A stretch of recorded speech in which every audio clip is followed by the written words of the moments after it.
Good morning. I'm Rob Kaiser. I'm the publisher of the Greater Wilmington Business Journal. Welcome to the first Power Breakfast for 2017. This is a historic year for our region, and we're going to talk today about how we can best leverage it to grow business activity and jobs in our community. Before we get going, I have a few announcements. First, as a part of the effort we're going to talk about today, the Business Journal's marketing team is going to produce a special publication about our region being a great place for business. This publication will be distributed with our April 7th issue of the Business Journal, and 20,000 extra copies will be distributed at the airport, area hotels, Eagle Point, and numerous other places during the Wells Fargo Championship. We're also going to host a party at the Pier, at Pier 33 downtown, to help bring together our business community with visiting business owners and executives. If your business would like to be a part of this special publication and event, please see me or a Business Journal account executive after today's breakfast. The deadline to participate is this Friday. Next, if you would like to nominate or apply for the Coastal Entrepreneur Awards, please go to coastalentrepreneur.com. That application deadline is March 31st. Our Women to Watch Leadership Initiative is hosting businesswoman, chef, TV star, and best-selling author Vivian Howard for a lunch in this room Tuesday next week. If you would like to attend, you can reserve your seats at2wlunch.com. More than 600 people have already registered for this event, so I'd suggest reserving seats soon if you'd like to attend. Anyone, women and men, are encouraged to attend this event as long as you support the initiative's mission to help develop more women leaders in our region's businesses, nonprofits, government bodies, and boards of directors. Finally, the 2017 Wilmington Biz Conference and Expo will take place on March 30th. You can register now at wilmingtonbizexpo.com. The event will start with a keynote lunch featuring John Gizdick, the new CEO at New Hanover Regional Medical Center. The expo hall will open immediately after lunch. A dozen seminars will take place throughout the afternoon, and Wilmington Biz After Hours will go from the late afternoon into the early evening. Full details on all of the speakers and seminars are in the copy of the Business Journal at your seats. Also, make sure you check out the Caldwell Banker wrapper that's on this issue. In addition to valuable information, 2 of these wrappers have $50 gift cards to Port City Chop House attached to the inside of them. And by the way, if you're one of the winners, I'm free for lunch tomorrow. Next, I'd like to thank the sponsors who make our Power Breakfast series possible. Our presenting sponsors, who you'll hear from in a moment, are Green Resources and SunTrust Bank. And our corporate sponsors are Alchemy, Atlantic Bay Mortgage Group, Baker Roofing, Bank of America, Cape Fear Community College, Caldwell Banker Commercial Suncoast, Caldwell Banker Seacoast Advantage, Compass Point, Country Club of Landfall, ECS, Hillcheston and Woody, ILM Airport, Lower Cape Fear Hospice and Life Care Center, the Michelle Clark Team, Murkison, Taylor and Gibson, New Hanover County, New Hanover Regional Medical Center, North State Bank Mortgage, Pathfinder Wealth Consulting, the Forte Institute, UNCW, Wells Fargo, WILM TV, WM Jordan. Our parking sponsor is Plantation Village, and the technology sponsor is CloudWise, which will power our text-in questions during the discussion. Let's please have a round of applause for our sponsors.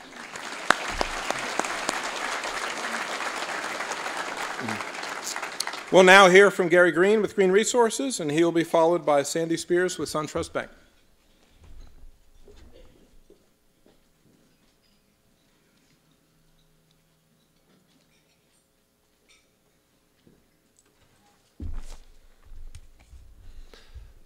If you think you're beaten, you are. If you think you dare not, you don't. If you like to win, but you think you can't, it's almost certain you won't.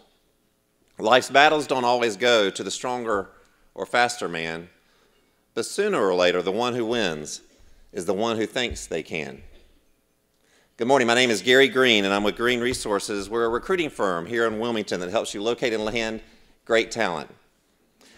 What I just shared with you is part of a poem. It's a poem that hung on the late Arnold Palmer's wall in his office. It's about mental toughness. Arnold Palmer once shared this quote that was given to him or shared with him from his father. Remember, whatever game you play, 90% of success is from the shoulders up. Dr. Rob Bell, author of the book Mental Toughness, Training for Golf, shares that all of us are preparing for that one moment, one event, one play, or even one person that will make all the difference in our lives. Mental toughness connects who we are with who we will become. Since we can't predict the future, mental toughness is being prepared for the unpredictable. Dr. Bell shares his own story actually meeting Arnold Palmer at the Wells Fargo Championship years back in Quail Hollow during Pro-Am Day and Celebrity Day, and they were on the practice green. Dr. Bell went and said hello. Palmer nodded. It wasn't until Palmer went to the first tee that Dr. Bell realized his gaffe. He never shook his hand.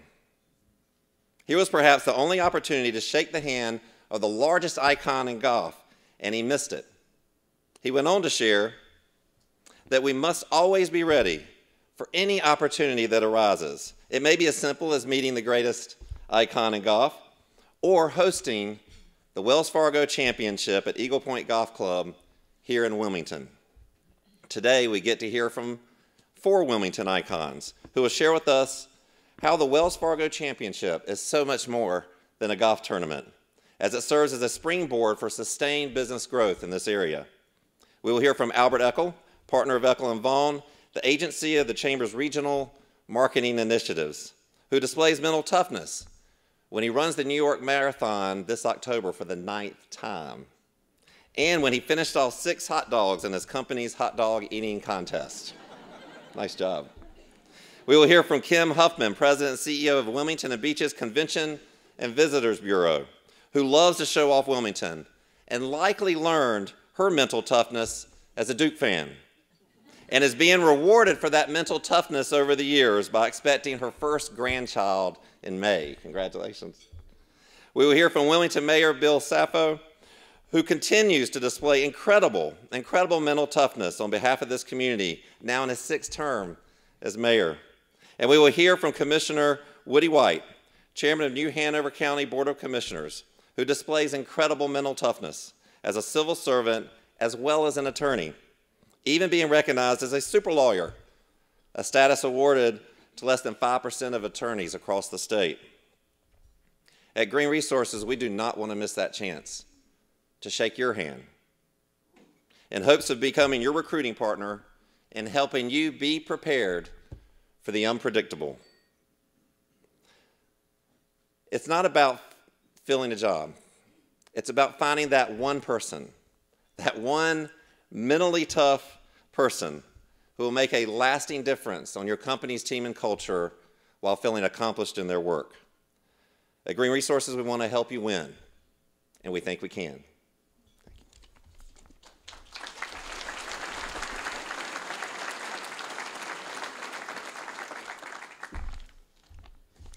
Good morning, y'all. I'm Sandy Spears with SunTrust Bank.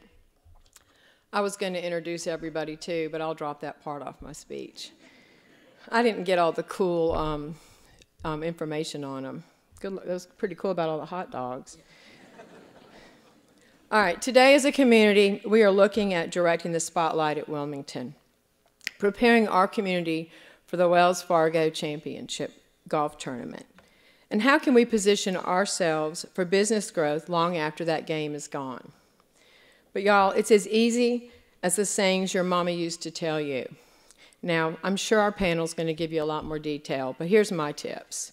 First, you only get one chance to make a good first impression. Second, always put your best foot forward. Third, always wear your underwear, clean underwear, in case you're in an accident. Wait a minute, I think that one might have been about something else. But really, we have to decide as a community how we're going to put our best foot forward and make a good first impression. And what does that mean to each of us individually and for our businesses? It may be as simple, they won't say this, but it may be as simple as cleaning up around your business, or making the best cupcakes in town, or inviting prospects to come see our beautiful city. It's going to be different for every business and for every person, but we all have to do our part.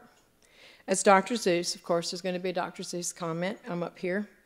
Unless someone like you cares a whole awful lot, nothing is going to get better. It's not. It's all up to us, y'all. I think it's important for each of us to take this opportunity and shine the spotlight on our businesses and help us to make Wilmington shine. And if you and your business are able to capitalize on this spotlight that's shined on Wilmington, and myself and my partners at SunTrust, table number 5, commercial, wealth, mortgage, and retail, we're here to help you in any way.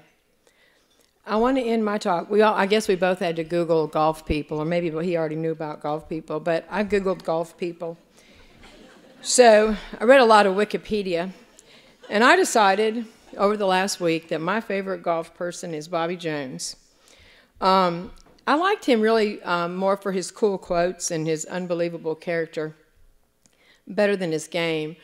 As I mentioned a few minutes ago to someone at my table, I'm old as dirt, but Bobby passed when I was a young girl, so I didn't see much of his game, but he has a lot of great quotes. I don't think Bobby would be talking about wearing underwear, but I think Bobby would tell you, golf is the closest thing to the game called life.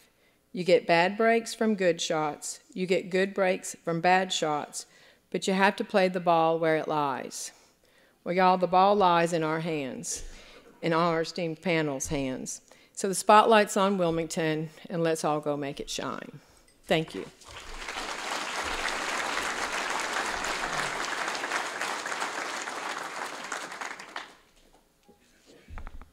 Thank you. The Wells Fargo Championship, our region's first PGA Tour event in 46 years, will start exactly 2 months from today. This event will bring tens of thousands of visitors to our region, and millions more will get an impression of our community on TV, online, and through coverage of the event. Our topic today is how our region can not only leverage this attention to recruit more companies and tourists to our community, but also how can we use it as a springboard to have a sustained marketing effort to promote our region to businesses after the championship ends on May 7th. Today, we have with us representatives from 2 distinct marketing efforts. To my immediate left is Albert Eckel, who is the co-founder of Eckel & Vaughn, a strategic communications firm that the Wilmington Chamber of Commerce is working with to launch a new regional marketing initiative for our region. Next to Albert's Kim Huffam, who's the president and CEO of the Wilmington and Beaches Convention and Visitors Bureau. Her organization runs an ongoing marketing effort to bring tourists and conventions to our community. Next to Kim is Wilmington Mayor Bill Saffo, and on the end is Woody White, chairman of the New Hanover County Board of Commissioners. They will provide us with perspective on how these marketing efforts fit in with our region's economic development plans. Let's please have a round of applause for our panel.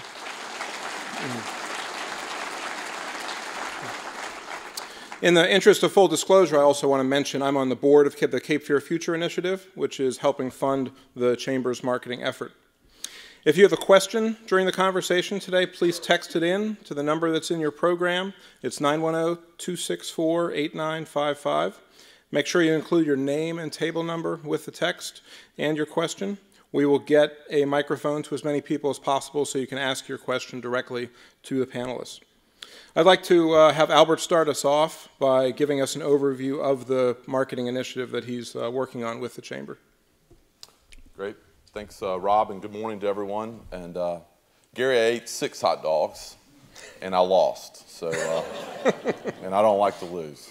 Good morning to everybody, and it's really an honor to be here. I love this place. This is my hometown. This place has so much to offer, and that's why we're doing what we're doing. The leaders at the Wilmington Chamber and working with the city and the county have really understood that the opportunity that the Wells Fargo Championship is quite frankly spectacular. I think everyone in the room understands how great of a place this is to do business. I think everyone understands how great of a place this is in terms of infrastructure, workforce, quality of life. I think what we've not done exceptionally well, though, is really tell our story externally from a business perspective. Kim and her group have done an amazing job of telling the story from a tourism perspective, and it's reflective in terms of the tourism that comes here. It's reflective in terms of the list that we're on, and so you should be commended for that. But we want to get on those same lists from a business perspective. We all in this room know how Wilmington and this region continues to succeed, and that's why we're going to leverage this. But one thing I want to make sure that everyone understands, this campaign, Rob, does not start or end around the Wells Fargo. We've started this campaign several months ago. It will leverage the Wells Fargo Championship. Obviously, there's going to be thousands of people who are going to be coming to this community as a result of that championship. There's going to be millions of eyeballs that will be on this community, and we want to leverage that. But we don't want to stop there. We want to make sure that even after the championship is over, we continue to go out and tell the story of Wilmington and the region, and as we're calling it, the Cape Fear region. So from our perspective, we have a gift, quite frankly, that's been put in our lap. And as those in our world who think strategically, we believe that this is our opportunity, and we're going to leverage that. Great, thank you. So as Albert alluded to, this is a new effort by the business community to reach out. So what Kim does day to day, that there's been an ongoing effort in terms of the tourism area, but I wanted her to talk about what she does in general, but then more specifically what she's doing special around the attention we'll have for Wells Fargo. Well, thank you, Rob, and good morning to all. And thanks for the comments about tourism, Albert. We appreciate those. I mean, I have to say, from a tourism perspective, a destination marketer's perspective, this is a dream come true. You know, when you know you have this type of audience coming to an area within a certain amount of time, and you know that you're going to have a tremendous amount of people that have never been to our area, we couldn't ask for more. As I said, we've been excited about it, and we've started working on this actually a couple of years ago when they first started announcing they were coming. We started working on a strategic plan at that time of what we wanted to do. How could we best capitalize on all these visitors that are going to be here in our area, whether they've been here before or not?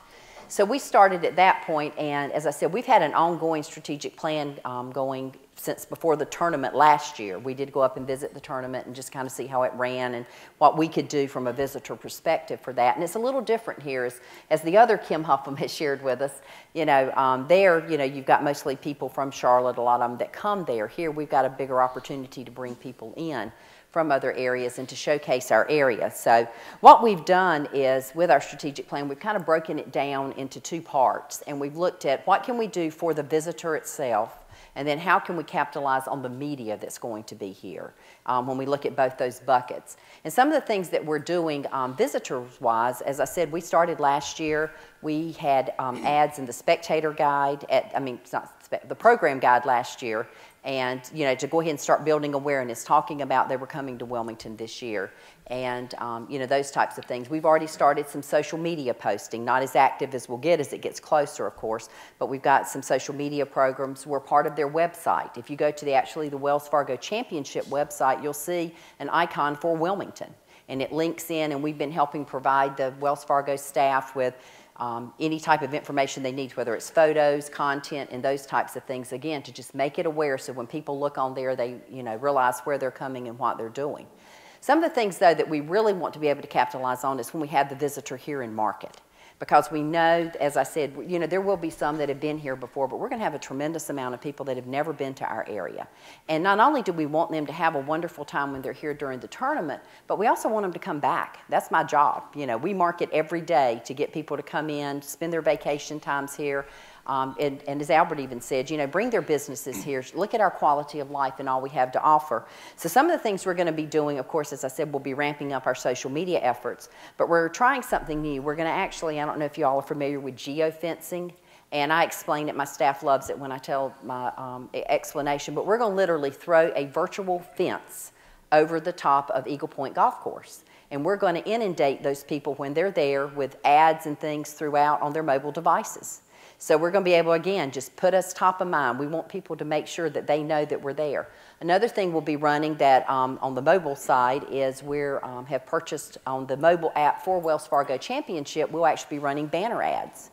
And so we'll have ads that when people go into the Wells Fargo app and they look at it to see tee times and scores and those types of things, we're going to have ads running, little banner ads that'll be, again, on their mobile devices.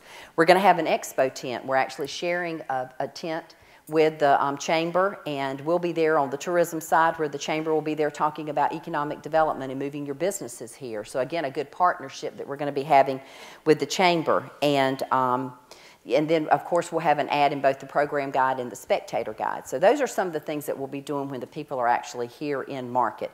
And then, of course, after they leave, you know, we're going to try and see how much we can find about the people that were here, the demographics, where were they from. We know that if we have a good following from Charlotte, Charlotte's one of our biggest markets for tourism, for our visitors here. So we want to be able to capitalize on that as well and possibly ramp up after our advertising in those areas to get them to come back. But we really feel probably the single most important element of all of this is the media coverage we're going to have. We could never in a million years pay for the media coverage we're going to have from this tournament. You know, how many times do we have the blimp flying over our area for a week? How many times do we have CBS here, a major network, or we have the Golf Channel, or we have the quality of sports writers and golf writers that are here?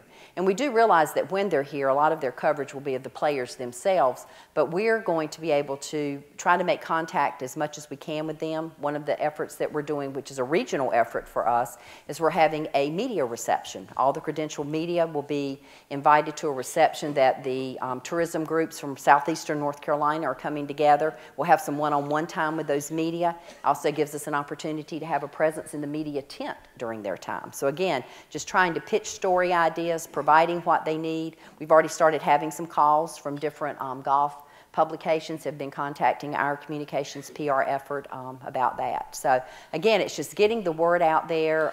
As Sandy said, you know, this is our time to shine.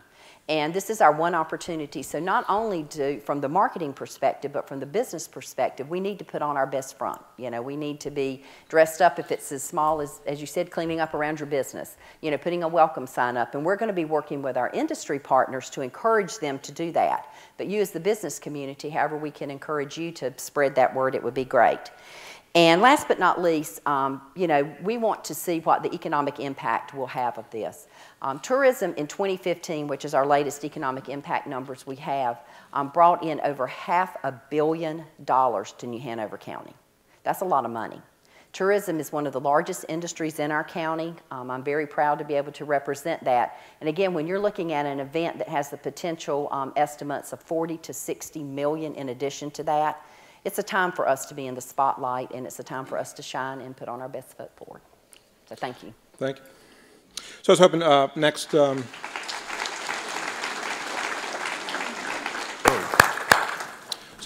Bill and Woody could put these marketing efforts in some perspective. The Garner report was produced a few years ago that the city and county have been working on. One of those recommendations was a 3-county marketing effort for our area. And both the city and county have invested in the Chamber's marketing effort. The city's pledged $50,000, the county $75,000 over the next 2 years. So I'm hoping, you know, Bill and Woody can put in perspective from the larger economic development perspective what these marketing efforts mean. Well, from my perspective, this is probably one of the biggest events since the battleship came to Wilmington. I mean, this is a big event for our community, no doubt. The national and the international viewing audience, the spotlight on Wilmington is going to be phenomenal. And what I have seen as mayor, when people come to this community, whether they're going to the university, whether they're visiting it through tourism, whatever the case is, when they come to this town and they walk along our river and they see this community, they come back. I can't tell you the amount of people that I've met that have become citizens here, that have bought houses here because they had a kid that went to school here, or they visited here, or they came to some event here. This is going to bring a lot of people to our community, and it'll give us the opportunity to shine the light on Wilmington. As Scott Satterfield with Wilmington Business Development has told me, this is a great effort that the community is putting together, but we should have this effort ongoing all the time, because this is important for the region, for the area, is to continue to promote Wilmington, southeastern North Carolina, Brunswick County, Pender County as a great place to do business. And I think this will give us an opportunity, working with the Chamber of Commerce as a springboard for those marketing efforts, to get the message out to the country that we're a good place to do business. Me and Woody have a difficult job, and the worst job of all is trying to take care of the traffic on this particular tournament, because not only are we going to have the Wells Fargo tournament here in town, we're also going to have UNCW graduation, And we're also having a One Tree Hill convention, which brings in about 2,000 people in this hall here. So we're going to have a lot of people in this community. It's going to be packed. It's going to be like New York City, which I know a lot of you don't want, but I mean, it's going to happen. And if it's great weather, you can forget about it. I mean, everybody from Raleigh's going to be running down 40 to come here. So it's going to be something. So we're having to work our coordinated efforts with the Sheriff's Department, the Police Department, with the North Carolina Highway Patrol, working with the other Kim Hoffman over there with Wells Fargo and the tournament, into how we coordinate our traffic patterns, getting people in and out of the tournament, make sure that the people that are coming to the tournament have a great experience. So hopefully that one day we may have another tournament here.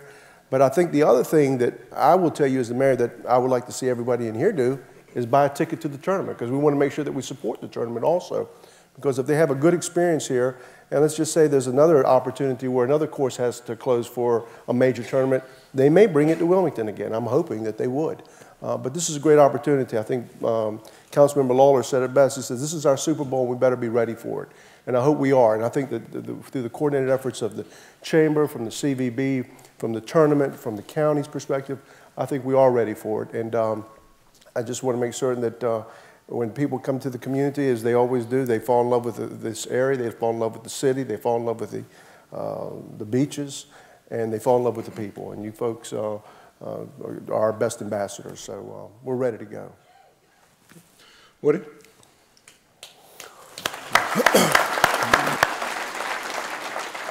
Well, good morning, everyone. It's going to be a tremendous success because of so many great people that have worked on this for 2 or 3 years, behind the scenes, in the public, everywhere.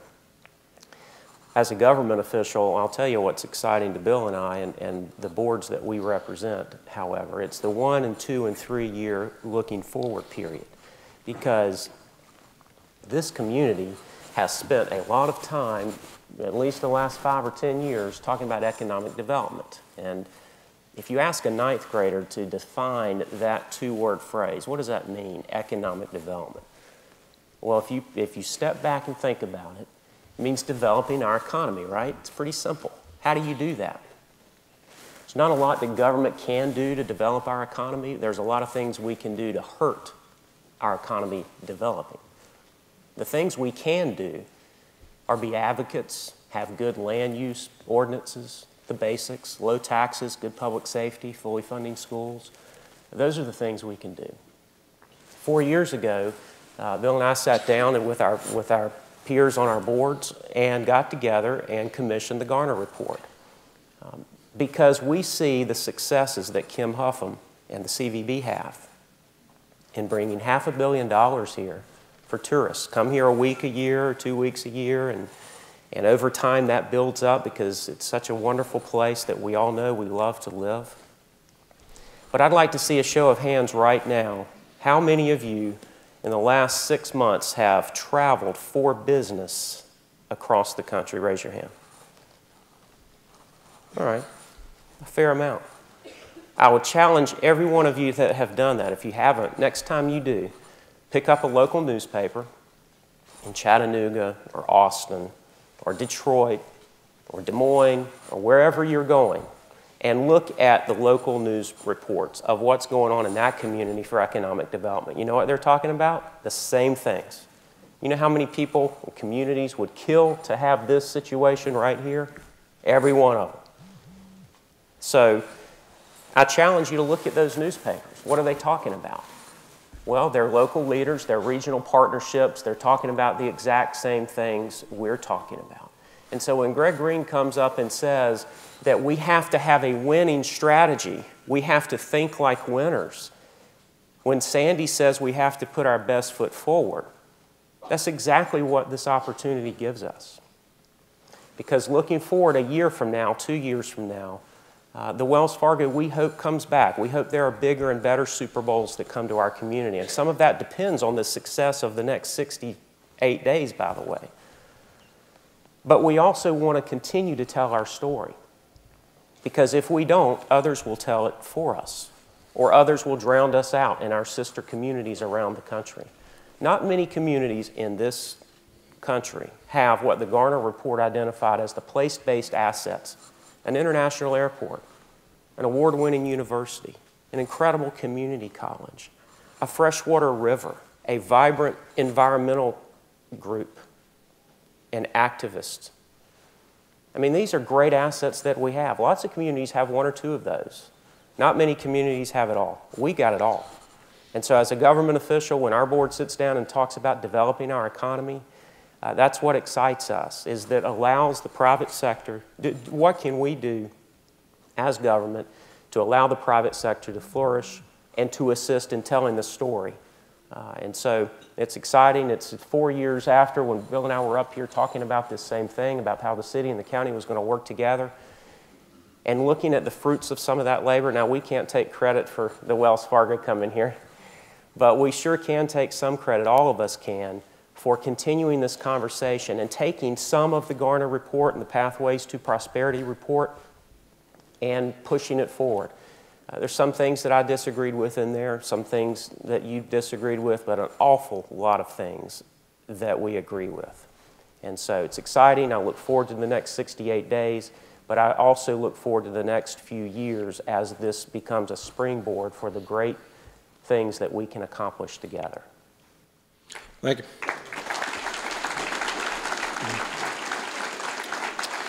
So I'm going to ask a couple more questions, and then please, if you have a question, text it in. We'll get to as many as possible. I'd like Albert to take us through in a little more specifics on what tactics you plan to use and industries to target with this effort.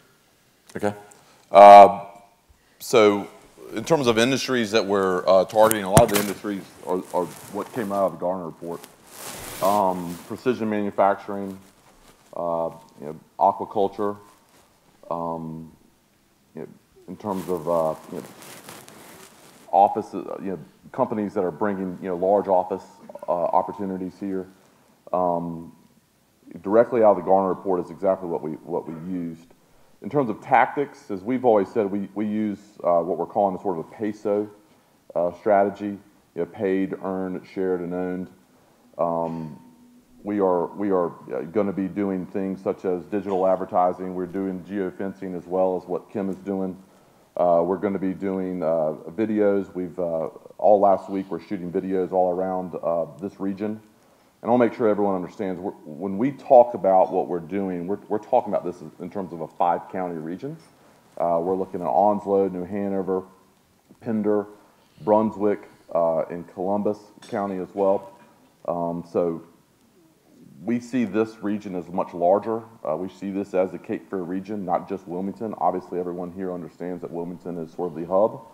But we also believe that what's good for the region is going to be, what's good for one area of the region, rather, is going to be good for another.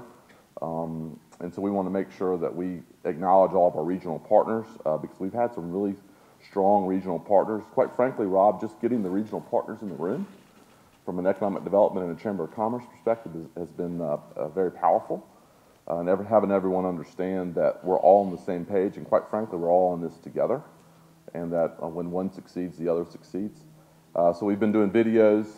We're going to be doing geofencing and digital advertising. We're going to be doing paid advertising as well from a traditional standpoint. And a lot of what we're going to be doing is just traditional media pitching. Earned media is, quite frankly, going to be the real opportunity from this championship. And so we're spending a lot of time right now, quite frankly, extrapolating the good stories that this region has to tell. We want to make sure that we tell the story of the ports. We want to make sure we tell the story of our workforce. We want to make sure that we tell the story of our current companies that reside here in this region. Because quite frankly, we have everything to offer. We've got Fortune 500 companies from the Cornings to the GEs. We've got entrepreneurs from the PPDs, quite frankly, which started at zero and came to this community, to the untapped types of entrepreneurs that are here. So, what our job, quite frankly, is to extrapolate those stories, use our strategy of paid, earned, shared, and owned to go out and really tell those stories. We're developing a microsite, which will be live in a couple weeks. And so I would also make sure that everyone understands on March the 14th that we're going to be unveiling really our brand. So the other thing that we're really doing is developing a real brand around the Cape Fear region with branding and collateral materials associated with that. And so in our opinion, telling the story really starts with developing the brand. Telling the story really starts with going out and defining those business stories and making sure that those externally know what we have to offer here. Because again, as I said from the outset, I think everyone here understands that we have a tremendous amount to offer. Clearly, we have an amazing quality of life, but some of you may not agree with this, but quality of life is not what only brings people here. Quality of life is what creates stickiness in this community. Quality of life is also all relative for a lot of people. I think everyone in this room loves the quality of life that we have, and everyone in this room would never want to go anywhere else. But we want to make sure that those who don't live here understand that we have much more to offer than just getting sand in your shoes. Because at the end of the day, those who are putting capital to work and those who are creating job opportunities aren't just looking to get sand in their shoes.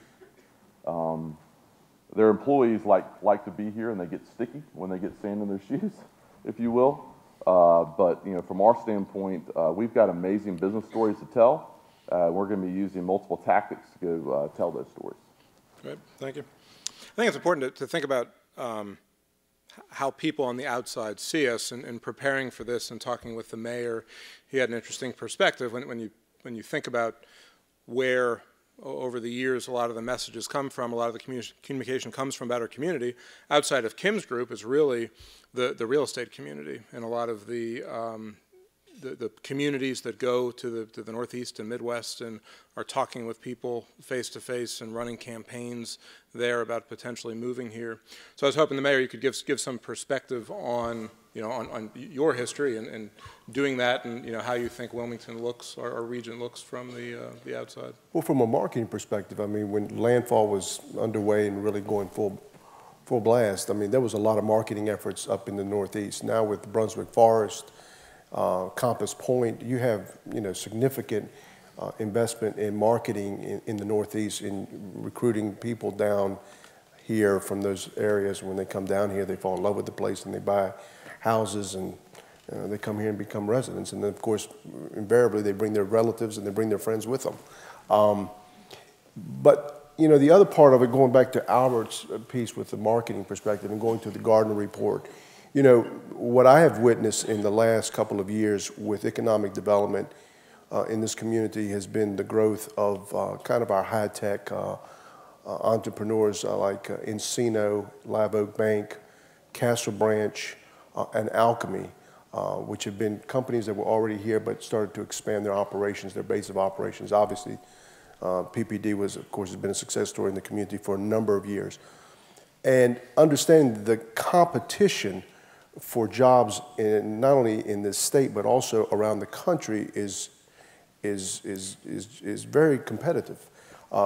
North Carolina currently isn't in the base of I guess from an incentive perspective, is not going to go out there and really incentivize companies to come here. When you saw the carrier deal in Indiana, where the state of Indiana gave a significant amount of tax incentives to keep that company there.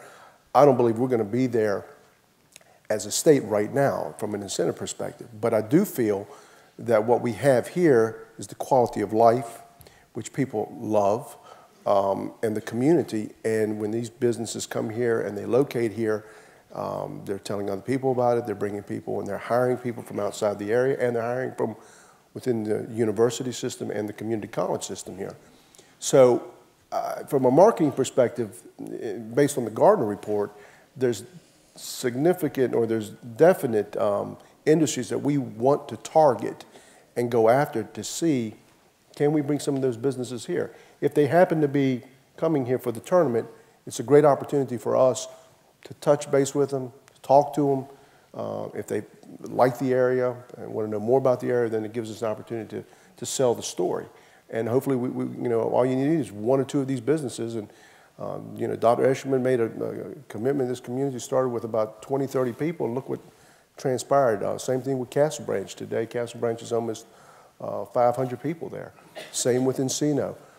People came here, fell in love with the area, brought their businesses here. So This is an opportunity for us to go out and throughout the country and look for those types of businesses that may be visiting here during the tournament.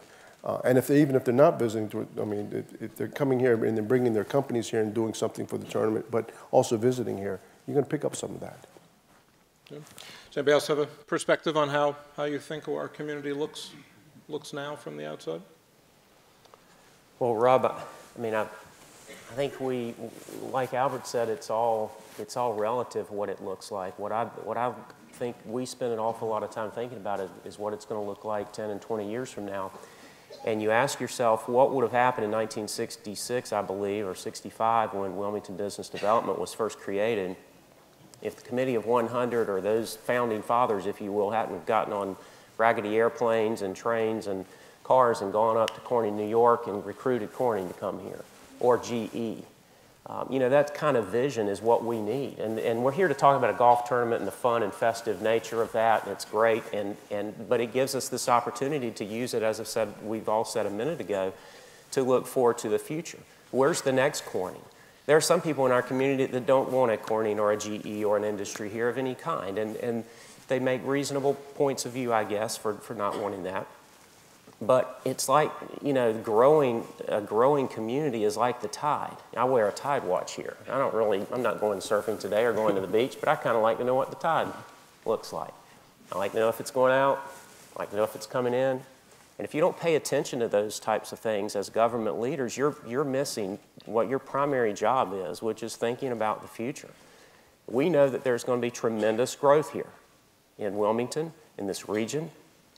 And if we don't have an effort of recruiting the types of businesses we want, I think we've gotten lucky in some cases with the businesses that you cited, Bill. We got lucky with a lot of them. They just wanted to be here. Things worked out for them. The market dictated where they needed to be at a certain time, and it all worked out, and we benefit from that. We didn't do anything to cause that, really. And so what opportunities are we missing by not telling this story? And so that's what excites me, and I in meeting with Albert 2 or 3 weeks ago, we were talking about this initiative, and he reminded me of a few things. You know, Corning was founded in 1851 in upstate New York. They made glass. My dad took me there when I was an 8 or 9-year-old. I still have a souvenir from it. And you can see people making glass out of sand and water, I guess. Is that how you make glass? Well, when they came here in the 60s and 70s, they made little box transistors. Well, they're the global leader right now in fiber optics for the whole globe, right here in Wilmington. How did they get there?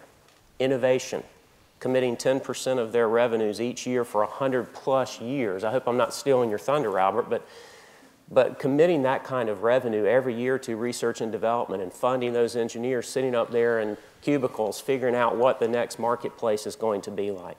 Now, Bill and I, no offense, I'm sure I'm not that smart as a government leader. What we can't do is we can't create jobs like we've said, but we sure can be innovative in this type of effort for looking out over the future.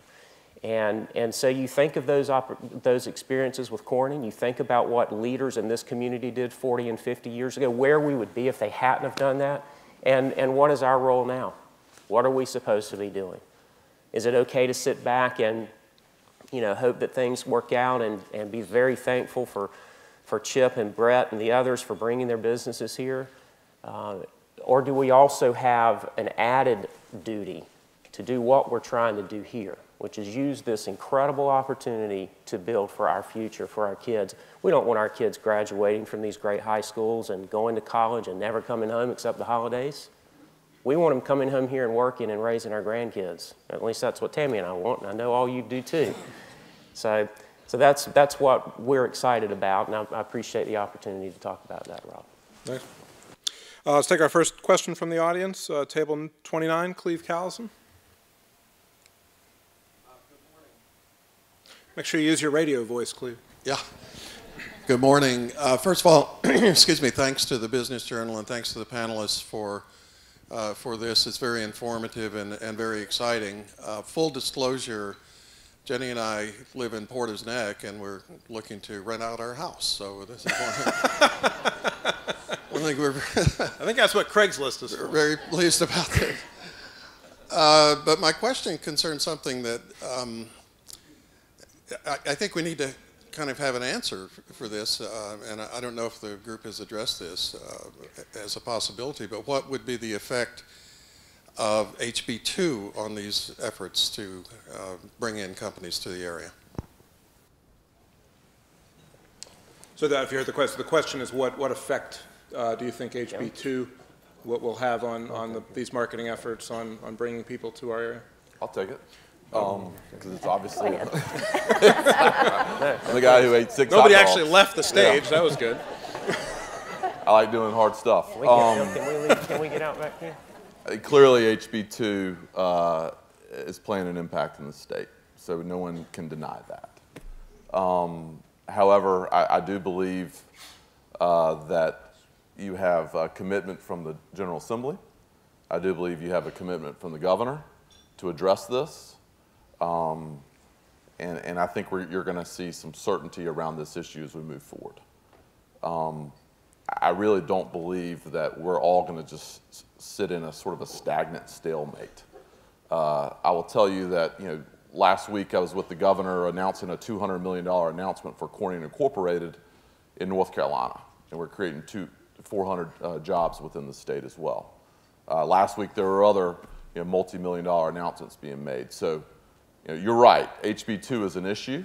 It's an issue that needs to be addressed. It's an issue that, quite frankly, is being addressed. So if you walk the halls of the General Assembly, they're talking about it. If you walk the halls of the governor's office and the administration building, they're talking about it. So it is an issue. It will be addressed, but quite frankly, I don't think it's going to stymie the growth. Every day, business leaders and those who put capital to work are looking to North Carolina to grow. North Carolina is still, despite HB2, is still one of the fastest growing states within the United States. That's just not deniable, or undeniable rather. And so it's an issue, it's being addressed, but in my opinion, and maybe I'm just too optimistic and maybe I'm just too idealistic, I don't think it's anything that's going to stop us. I don't think it's anything that we're going to spend, quite frankly, a lot of time worried about. Because instead of focusing on HB2 and, quite frankly, negative aspects that are, quite frankly, become very divisive, we're going to be focused on telling the story of why this is an amazing place to do work, why we have an amazing level of infrastructure in terms of workforce, in terms of ports, in terms of an airport, in terms of current companies that do business here. Corning Incorporated, as we've been talking about a lot, has their world's largest fiber optic facility here. They're not sitting around wondering if we're going to keep this thing open or not because of HB2. Instead, they're focusing on how many kilometers of fiber optics can they put out the door. The same thing with the Castle branches, the same thing with the PPDs. So you're right, it's an issue. It's an issue that's being addressed. But quite frankly, it's an issue that as we go about our marketing effort, it's not something that's going to detract us.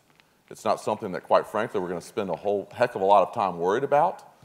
Because instead of worrying about something like that, we're going to be worried about what's the next big economic development opportunity that we're going to create here. Because we will be successful. We will create a lot of economic development opportunities here. And the good part about that is everybody in this room will win. From the realtor to the doctor to the person who you delivered your dry cleaning to this morning. So I'm very optimistic. It's not something that detracts us. We will win. I do think it's having an effect, and it's having a negative effect because you have national companies, Fortune 500 companies, that is in their mission statement not to discriminate. And there lies one of the big problems. You have companies that may want to relocate to the state of North Carolina, but won't do it because of that particular issue. And the faster that we can come and resolve this, the better off we're all going to be. I agree with Albert in some degree. You're going to have companies that are going to expand here. They're already here, that love it here, that is not affecting them. But overall, the negative publicity that we have received as a state has definitely hurt us in sports, in jobs, in film, in a lot of different areas. And I think the General Assembly sees that. I think the issue is just like anything else, when you have that big body of people coming together to compromise on on a major piece of legislation is going to be difficult, and hopefully they'll get it right and get it done, because the longer this thing hangs out there, I think it really does hurt us as a state, and I hope they get it quickly resolved for all of our sakes. Next question's table 48. Peter. I own Aerial Images ILM in Wilmington, and one of the industries that's brought us worldwide attention is the film industry. And how can we best convey our rich film heritage to the masses? Well, the film industry, and I sit on the film commission, and we've been lucky that we had good behavior that has announced that they're going to film again in Wilmington. 6 is being picked up for another season. Now, hopefully we're going to hear that they're going to film again here in Wilmington, because those productions are already in Wilmington. But going back to the HB2 issue, it seems on the bigger production companies, the Paramounts and the Disneys and what have you, we are having some issues in recruiting some of that into the state until we resolve the issue. There's no doubt about it. Wilmington and North Carolina is a great place to film. When we lost the incentive and a lot of our film crews went down to Georgia because of the incentive policy that Georgia's offering, people were just sad. They just said, we'd just love to do business in North Carolina, but currently we're just going to go down to Georgia where they're giving the incentive policy, which is very attractive to them. And of course, they've built their industry. I think, excuse me, the industry here has gone up and down over the years, but it's an industry that we have to save. We have over 1,000 people that work in the film industry in this community. A lot of them now are in Georgia, but their families are still here. Their homes here. Their kids go to school here. We have a tremendous studio with 10 sound stages on 23rd Street that, by the way, was built by the private sector, 100% by the private sector. Puts a lot of people to work and puts a lot of money into the economy. So part of it is the HB2 issue that we need to resolve.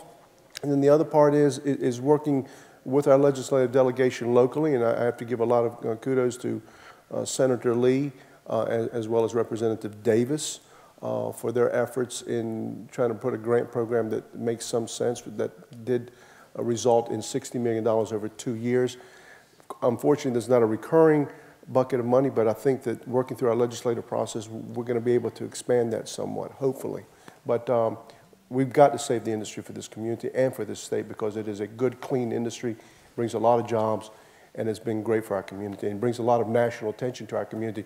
Look, One Tree Hill is going to have over 2,000 people, and there's going to be people from all over the country coming here for that. And I can't tell you how many times downtown that people come down and they're looking for different spots where filming took place. And that's part of the tourism aspect of when Dawson's Creek was here and One Tree Hill was here, and different things. So it's a good thing for us. Next question's from table 40. Lori. Good morning, I'm Lori Plant. And can you provide an overview of the demographics of the audience that is coming to town, where they're going to spend their money, and also specific ways to make that positive first impression? So I don't know if we want to, on the demographics question, we may want to have the other Kim Huffam. Kim Huffam. And in case you all haven't gotten this, so our Kim Huffam is up here heading the CVB. The head of the Wells Fargo Championship is a male version of Kim Huffam over there. So if we can, do you have a microphone to answer the demographic side?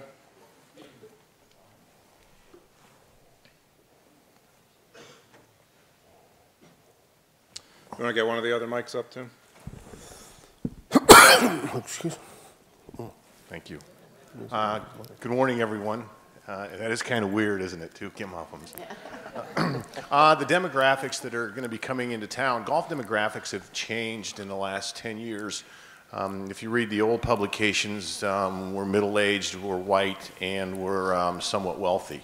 That has changed. The golf has worked hard to bring in the younger people, because what we're trying to do is provide an event for the city of Wilmington. It's not just a golf tournament. It is an event. It is a social event. It took us a while in Charlotte to get that across, but since we started marketing to the younger crowd, we've got the core people, the core age groups that are going to be coming. You've got the avid golf fans that will be coming, but we're trying to catch the periphery. We're trying to get the people who want to come out and have a social event, and we're really trying to create that. We've done that in Charlotte, and we're going to try and do that in Wilmington. It took a while to develop in Charlotte, and that's why we're trying to make the announcements in Wilmington to come out and see what it is and to spend time on this piece of property that everybody knows is out there that has not had the opportunity to see how beautiful it is. So we're trying to advertise to a broad brush, and so I don't know that right now that we would say that there is a single demographic because it's a single year event. We're trying to get our message out to everyone. Thank you. Rob, can I add Yes, something please. to that? I think that's important. When we sat down and looked at our strategic plan, and what we wanted to do was, to your point, we wanted to make sure that we could look at as many avenues that we could get the message to those visitors. And that's one of the reasons we'll be at the tournament itself in an expo tent, you know, not 24/7, but from opening to close, Monday through Sunday, so that every time someone comes through, we'll be able to get information to them. We'll be passing out information. We'll have people there to assist them. We're trying to do some activities in there that hopefully will draw people in. Again, that's why we're doing the mobile app ads and why we're doing the geofencing, because we want the visitors to have a great experience. But as I said earlier, we want them to come back and see all we have to offer. So again, we made our decisions on what we wanted to do on the tourism side based on how we could have the far-reaching effect on the visitors here in town. And one last thing I'd like to add to that is Jenny Callison has been heading up the beautification committee. One thing that's been happening is there have been a lot of committees that have been meeting, from a marketing committee to a beautification committee and et cetera. And Jenny has done a really amazing job with the beautification committee. She's really pulled together folks in the city, folks in the county, as well as folks in the state to make sure that this area, if you will, really puts its best foot forward. It's really amazing to be inside some of these meetings when you understand that you've got, you know, city and state leaders that are together who really understand we want to make sure everything's clean. We want to make sure that we put our best foot forward in terms of our businesses. It's very simple. Clean up your yards. You know, make sure you look good. Make sure that your thoroughways within the city and the county look nice. Make sure that your signs aren't faded. I mean, these are very simplistic things that we kind of don't think about on a day in and day out basis, but they matter. As we've talked about, we've got thousands of folks who are going to be coming here to visit for this championship. We've got millions of eyeballs who are going to be on us. From a blimp, this place always shines, right? You can't deny that. But on the ground, it always shines as well. And because of the work of Jenny and her group, it's really going to make sure that we put our best foot forward. I would encourage anyone, if you want to learn more about that beautification committee, to see Jenny. She'll have a table at the back of this room. I don't think I have anything else to sell today besides that. But in all sincerity, it's efforts like that where everyone is, quite frankly, not leaving any stone untouched or uncovered to make sure that we do everything that we can, quite frankly, to you, Kim Huffman, to make sure that we really demonstrate to the Wells Fargo Championship that first and foremost, we're very thankful that you're bringing this here. And then secondly, we want to make sure that we create a lot of stickiness around those visitors from a tourism perspective. And we want to make sure that we create a lot of stickiness around those visitors that are coming, because at the end of the day, from what I'm doing, we want to make sure that you bring your business here and that you create economic development here and you make people like Scott Satterfield's job a little bit easier. Because what we want to do is, quite frankly, throw a net over everything going into the tournament and after the tournament that creates the opportunity for Scott Satterfield and those other economic developers in the region to help secure and land big businesses here. Because at the end of the day, that's what I want. I want growth here. I want sustained growth, and I want opportunities to continue to come here. I wanted to ask a business funding question. So again, as I started off, these are two different marketing efforts with different targets. I wanted to make sure everybody understands how these are being funded. So one, maybe Kim, you can start us off. I mean, yours has permanent funding, and you can explain how that is. And then Albert, if you can explain how this is being kicked off and how would funding potentially work in the future? Sure. Well, as I said, we are a destination marketing organization. We represent all of New Hanover County, and we're funded by the room occupancy tax. So it is our job to make sure that we put, as we say, heads in beds. If we don't put heads in beds, we don't have a budget. So we're funded, and what we did was we always keep kind of a special pocket of money year to year because we know these types of things will come up, one-time situations, and so through our promotions and marketing budget line item, we're able to fund it. As I said, we didn't go out and ask for any special funding or whatever. We just had our existing funds, and we felt like it was very, important. Not more, even more than important, if there's a better word for that, but this was our one-time opportunity. So we felt that it was vital that we did, designate those funds to be able to promote and work with the Wells Fargo Championship. So as he said, our marketing efforts are ongoing. We do it every day, but again, we did designate in our regular budget some additional dollars this year to put toward Wells Fargo. Okay. And we're being funded initially through Cape Fear Futures. The Cape Fear Futures, which is part of the Wilmington Chamber of Commerce, really took the leadership role to understand that this championship creates an opportunity for us, as we've all been talking about this morning. So they stepped up with $100,000 of funding just to really, quite frankly, get us started. And then beyond that, the County of New Hanover County has been very gracious to step up and provide funding to us as well as the city. But again, I want to make sure, as well as some of the other counties, and Columbus County has actually just participated in terms of providing some funding to us, and we're very thankful for that. But one thing I want to make sure that we really are clear to delineate, and that is this funding that the city and the county have actually provided to this effort is not just about the tournament. This funding is really to create a sustainable effort that goes out and helps externally tell our story. We would be, quite frankly, fools to not take advantage of something like this tournament and leverage it from an economic development perspective the same way we're trying to leverage it from a tourism perspective. So, the funding from the city and the county, the funding from Cape Fear Futures is happening now around the tournament, but it will continue to happen after the tournament. And that's, quite frankly, what's exciting. And again, as I've said earlier, for everyone in the room, that should be exciting to you as well. Because when we're successful at what we're going to be doing, we're going to be creating more economic opportunities for everyone who sits here today.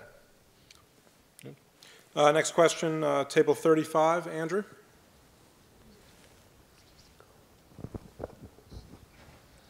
Hey, I'm Andrew Williams. I'm with Elite Innovations.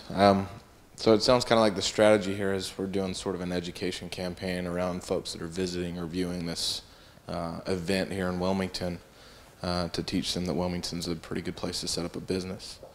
So with that being said, in 10 years, what do you see has changed? What infrastructure or industry in this town was impacted by the event that's coming up here in the next couple months?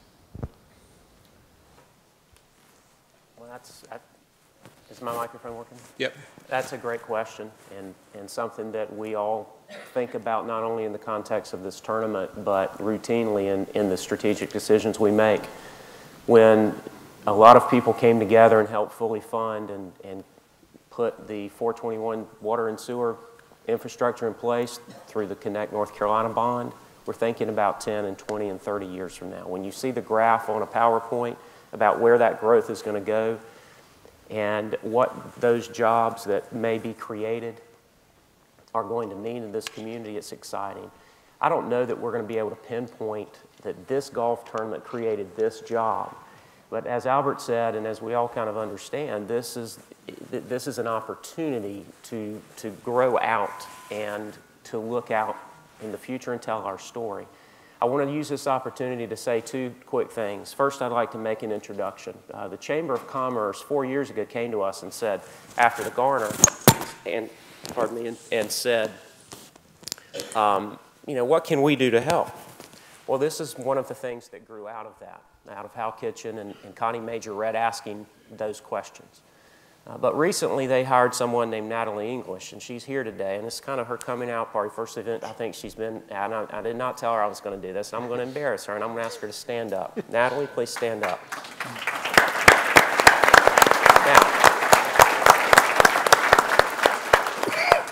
she took Connie Majorette's spot, and this is her first big event. She started a few days ago. She came from the Charlotte Chamber. And after this is over, I want you to go give her a big, warm Wilmington welcome, because she and her group and her leadership over the next few years will help answer the question that you just asked about what this community looks like, in conjunction with the other economic development partners we have, Scott and Wilmington Business Development and so many others. The second thing I'd like to say is just gratuitous and self-serving. Tomorrow at 5:30, the county will issue the State of the County video. And I'd like for you to watch it. It's 12 minutes. You'll hear Commissioner Watkins talking about beaches. You'll see his dog Ruby. You'll hear Commissioner Zappel talking about the airport and vital areas of economic development here in our community. You'll hear Commissioner Cusick talk about 421 and the opportunities we have as government to do things to help our community grow. And you'll hear Commissioner Barfield talk about the quality of life and the things we all know that we love about where we live. It's a great thing. It's 12 minutes. And it just puts a positive view on the things that we work on every single day. So I appreciate you indulging me. I didn't tell Kaiser I was going to do that, but look out for that tomorrow and take 12 minutes and listen to what your commissioners say. And do the same thing with the city, because we do work hard. We don't always meet your expectations, at least I know I don't, but we try every day to do that. And so opportunities like this are tremendous for us to tell our story, and I appreciate that. We're getting a lot of text questions about what role incentives play here with these efforts. If Mayor and Woody can talk a little bit about where do we stand with offering businesses incentives? Well, on the incentive side, it's we have a policy that the cities have for quite some time. I know that we're trying to work on a joint policy between the city and the county, so we speak with one unified voice when companies are looking to either expand or relocate here. But it's performance driven. It has to be a certain investment made by the company, and it has to be a certain amount of jobs that are created by the company that we can verify before you get one dime of incentive. And we evaluate that through our city staffs and our county staffs to determine, and as well as our economic development partners, to determine whether the company is a good fit, if the investment that they're making in the community is real, is the job creation there, and if we do, then we put together a package and we work it out. I think that incentives play a very important role in business recruitment. I know a lot of people don't like to hear them, but that's just that's the way the game is played. And it's not just here in Wilmington, it's all over the country. And, you know, we were down in Charleston, South Carolina last year, and, you know, they're out there touting Boeing, and they're touting Daimler Chrysler, and they're touting Volvo. Well, Boeing got a $300 million incentive from the state of South Carolina, a $204 million incentive for Volvo, and over $100-some million for Daimler Chrysler. These are significant investments that bring jobs to those particular areas. So if you want those kind of companies, that's what that company is going to be asking for. They're looking to relocate here. Otherwise, you've got to look to see what kind of companies do you have here in this community that you can look at that are growing, that you can approach, or they can approach you to say, hey, we're going to want to expand our operation here in Wilmington significantly. And what better, you don't have to sell the area to them because they're already here. They love the area. And if it means more jobs and more business development through buildings and infrastructure, I mean, I'm all for it. And that's what I have seen in the last 3 incentive practices that we've conducted with the county and that have brought in hundreds of jobs to the community. So I think it plays a very important role and will continue to. We are in the process of streamlining it because it needs to be similar or the same, actually, between the city and the county. The Garner report, Pathways to Prosperity, identified that. I like to think of incentives in 2 ways. We have a lot of small businesses here, and we have a few really good big businesses. The incentives for small businesses like mine, James Blanton, my law partner, is here today somewhere. We have a few employees, a couple of lawyers in the small business. What incentivizes us? Low taxes, good schools, good roads. Thank you, City of Wilmington, for the transportation bond. Those are the things that incentivize our small businesses. But big business, you do have to be in the game. You have to put some skin in the game. And I've fluctuated on this over the years just as a personal viewpoint because sometimes it's not really an incentive. It's sort of an after-the-fact thing. But more often than not, it is a true incentive. You do have to be competitive. You have to be sitting at the table. You have to have experts like our partners that we have at Wilmington Business Development sitting there negotiating and talking to us and telling us what other communities are trying to do. And you have to pick and choose. Some of the mistakes we've made here in this community in the past is we've just stood there and done things maybe for companies that we really didn't want here. You do have to pick and choose. And so the policy that the city and the county we think are going to work out is going to be objective, transparent, consistent, and it's going to mirror each other so that everyone knows. The community knows. The folks that might want to come here and do business know what their parameters are.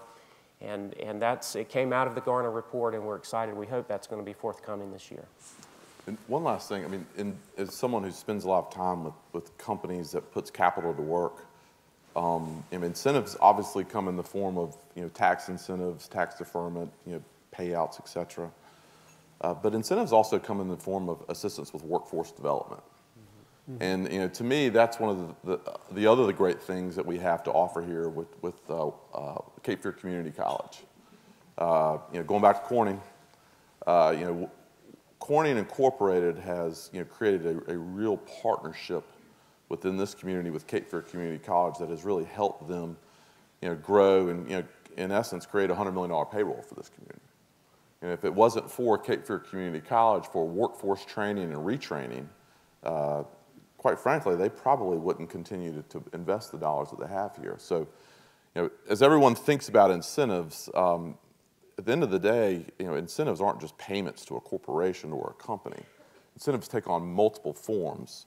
And one of the things that we really have as another asset here is an organization like Cape Fear Community College that really creates a partnership with companies like Corning and PPD, et cetera, to really help create workforce training, workforce retraining, and assistance with hiring. I think the state of North Carolina, quite frankly, is head and shoulders above other states that I do business in terms of our community college system, because large corporations, that's what they're looking for as well. They want to make sure they have a vibrant workforce, and they want to make sure that they have a local partner that can help them with that training and retraining need. So that's also always a very significant part of an incentive package as well. We've got time for a couple more questions, but I'd like to first ask Kim and Albert to explain how are you going to measure results, whether that's short-term results from this effort around the Wells Fargo Championship or longer-term results from your campaigns. You mean? I'll start. As far as results, sometimes it's very hard for us to gauge as far as like number of people coming in, but we do gauge through occupancy tax collections. We look at those months, whether it's our shoulder months and those types of things, which is what we're really trying to grow through our marketing efforts. So we will monitor those. We'll also look at inquiries, after we can maybe find out a little more about where the actual people came from, then we can see if we're seeing some pickup in those areas as far as inquiries and visits and those types of things. So we'll have different mechanisms that we use now because we actually look at the ROI on any type of marketing effort that we do. So this will be one that we'll be able to look at and, like you said, look down the years as we see hopefully growth from those areas where we had the most visitors coming to the tournament in. We look at engagement and we also look at sentiment. We want to understand, obviously, as we talked about earlier, from a tactical standpoint, we're developing a microsite, we're developing videos, et cetera. We can measure, in terms of how many people are coming to our site. We can measure how much time they're spending on our site. We can measure in terms of the sentiment about how people are sharing the information that we're putting out there, what people are saying about us. So in terms of measurement, like any good marketing program, you always want to reflect back on, is it working? You want to figure out how you optimize that, and you want to continue to measure that to make it better. Well, I got time for one more question, and I'd like to end it by having each panelist share one main takeaway they'd like us to have, as we on the outset of having the championship come here, and then on these marketing efforts going forward. So why don't we start with Woody, and then come back down on your one main takeaway? Well, My one main takeaway from today is the opportunity that we all have together here and continue this discussion that we've been having for decades in this community and very vibrantly over the last couple of years, last 3 or 4 years. My takeaway is that this community, while diverse, is pretty united, and there's a lot of consensus on where we want it to go. We know we're going to have growth. We want to manage it smartly in the right way, and we don't want to be everything to everyone. But we also know that we have children, our children that are growing older, that we want to come home and stay with us and work here. And what policies can we enact, and what leadership can we provide, and what strategies can we identify to ensure that this community remains the vibrant and incredible place that it is right now and be better. That's my takeaway. I also look forward to the golf, Kim. I can't wait to see the golfers swing the clubs. I can't wait to see the course. That's going to be fun. But selfishly, it's so exciting to think about where we're going to be 2 or 3 or 4 years from now, looking back on where we have come over the last 3 or 4 years. That's my takeaway. Mayor? Well, this is, Wilmington's going to be in the national spotlight for 7 days. We're going to be all over the TV. We're going to be all over the internet. This is going to be a big thing for us. This shines the light on this community. And the more people that see us are going to want to come here and visit, that see the beautiful shots from the blimp overlooking the Intercoastal Waterway and the ocean, and it's going to be magnificent. And this community has come together to make this happen. I would have never in my wildest dreams believed that we could put on a major PGA tournament in this community, and we've all come together and working together. And in addition to that, coming up with a marketing plan that will also promote the region nationally and internationally. The other thing that I do want to say before, I want to also thank the First Tee of Wilmington, because the PGA is going to leave something behind after this tournament is finished. They're leaving us a beautiful facility out at the municipal golf course, about 3 acres of property, where they're going to have a driving range as well as a par 3 course there for young people. We hope to be able to engage young people, up to 25,000 in this community, to be engaged in golf. And it's just a great thing that we are going to receive when this tournament is finished. And I want to thank the First Tee of Wilmington, as well as the PGA, and as well as the Wells Fargo. And that announcement will be made, that ribbon cutting will take place when the tournament begins, and we'll have, I'm sure, one of the major players there to do it. But I want to thank them, because this is a gift for our community that we can all enjoy forever. So thank you.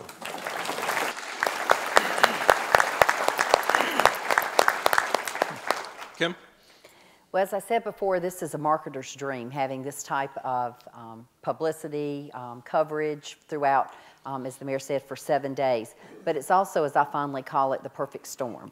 So as a community, you know, it's going to be crowded, as we know. We've got 3 major events going on that weekend. So as residents, as businesses, as the leader of tourism here, put your best foot forward. You know, put that smile on your face. We know there's going to be extra traffic. We know there's going to be lines in restaurants, but, you know, we need to look at it that that's economic development through tourism, the dollars that it's bringing into our community. And again, if they have a wonderful time, hopefully we'll see them back. If they do need to relocate the tournament, or even show that, you know, we can handle this level of tournament.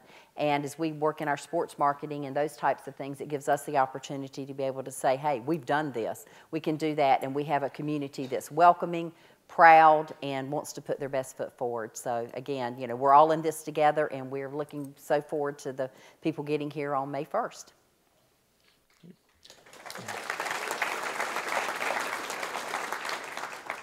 When you prepared me for these questions, you didn't tell me this was the question that you're going to ask. I gave you the most time of anybody to think about. I would say think big, get ready, and be fortunate. This is an amazing opportunity as we continue to talk about ad nauseum. This really is an amazing opportunity to really showcase who we are as individuals and showcase who we are as a region. So think big. As I said earlier, we want growth. We want smart growth. We want sustainable growth. But you know, we want this community to be a very vibrant, rich community for all of us, so all of us continue to succeed. So think big in terms of leveraging this opportunity that's being put in front of us. Get ready, because obviously get ready because there's going to be a lot of traffic, there's going to be a lot of things happening. Get ready because there's going to be a lot of fun, quite frankly. And then be fortunate. Be fortunate that we've been bestowed by the Wells Fargo Championship to come here. So we're very, very fortunate for that. But then more importantly, we're very fortunate to live where we live. We're very fortunate to have what we have around us. And as I said earlier, quality of life is what creates stickiness within communities. We've got an amazing quality of life here. We just want to make sure that when we go out, we tell not just the quality of life story, but we tell the story of who we are as a region and what all of the amazing business aspects that we have to offer here. Thanks. Please have a round of applause for our panel.